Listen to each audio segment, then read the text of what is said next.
अरे कैसे लोग हैं हम? सारी व्यवस्थाएं देश की सुचारू रूप से चलती रहे, इसके लिए हम दिन रात कमाई करते हैं, अपना टैक्स भरते हैं, सब कुछ व्यवस्थित चले इसके लिए पुलिस, थाने, सब कुछ बनाया जाता है। लेकिन इस तरह के दंगे हम तो भी नहीं रोक पाते और हमारी जनता को ऐसा लगता है कि ये अब नया हो गया, अब ये हमारे साथ नया हुआ। अरे नया कुछ नहीं है, ये 1400 साल से ऐसे ही चलता हुआ आ रहा है, लेकिन हमारे समाज को बताया ही नहीं गया। मित्रों, सावरकर जी ने इस समस्या का एक सॉल्यूशन बताया था।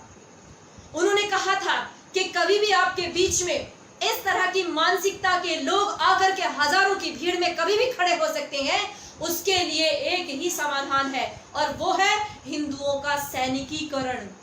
यदि हिंदुओं का सैनिकीकरण होता है तो इनके जवाब में, क्योंकि ये भी एक समाज दंगा कर रहा है, ये एक जिहादी तैयार करके उस पूरे संगठन को तैयार कर रहे हैं, तो इसका प्रत्युत्तर देने के लिए हमारी सरकार काफी नहीं है, सरकारी तंत्र ही काफी नहीं है। सरकारी तंत्र तो तब सक्रिय होता है जब महानाश हो चुका होता है और बाद में भी कुछ नहीं कर पाता। दिल्ली के लोग अपने घर छोड़ छोड़ करके भाग रहे हैं, उनकी बच्चियों को बलात्कार की धमकियां दी जा रही हैं, वहां पर सरेआम गुंडागर्दी चल रही है, लेकिन सरकार कुछ नहीं कर सकती। ये समाज के स्तर पर होना है। मित्रों, इजराइल ने बहुत बड़े बड़े राफेल नहीं खरीदे हैं।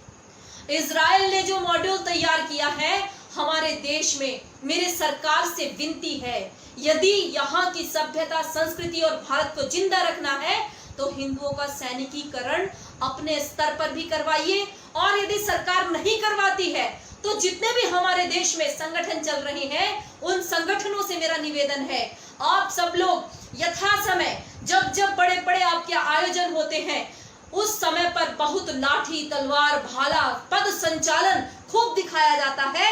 ऐसे समय पर पता नहीं हमारी लाठी, भाला, तलवार कहां किस कोने में छिप जाते हैं कि हम ऐसे दंगों का प्रत्युत्तर देने में सक्षम नहीं है।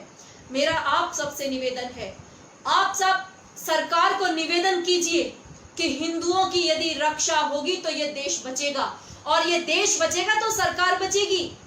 अगर सरकार नहीं बची तो इस देश में भी वही शरिया कानून ही चलेगा जो कि पाकिस्तान में चल रहा है, जो अफगानिस्तान में चल रहा है, जो बांग्लादेश में चल रहा है, जो इनके अन्य अलग अलग देशों में चल रहा है।